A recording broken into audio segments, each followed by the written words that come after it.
এই প্রজেক্টে আমি আপনাদের দেখাবো যে জাভা স্ক্রিপ্টের সাহায্যে কীভাবে একটি কাউন্টার তৈরি করা যায়। দেখুন, একটি সিম্পল কাউন্টার, আমরা স্টার্ট কাউন্টে ক্লিক করার সাথে সাথে এটি লক্ষ্য করুন যে 0 1 2 3 অটোমেটিকলি কাউন্ট হচ্ছে। তো এই ধরনের একটি সিম্পল কাউন্টার প্রজেক্ট আমরা করব এখন।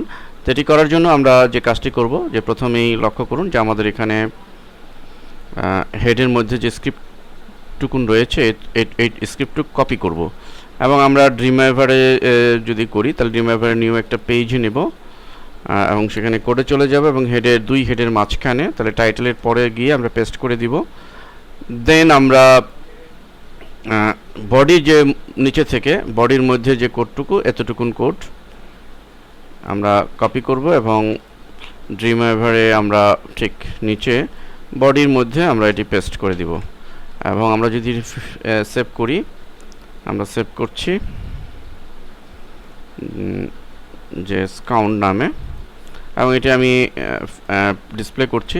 স্টার্টে দেওয়ার সাথে সাথে লক্ষ্য করুন অটোমেটিকলি কিন্তু কাউন্ট তৈরি হচ্ছে। এভাবে আমরা জাভা স্ক্রিপ্টের সাহায্যে সিম্পল কাউন্টার তৈরি করতে পারি।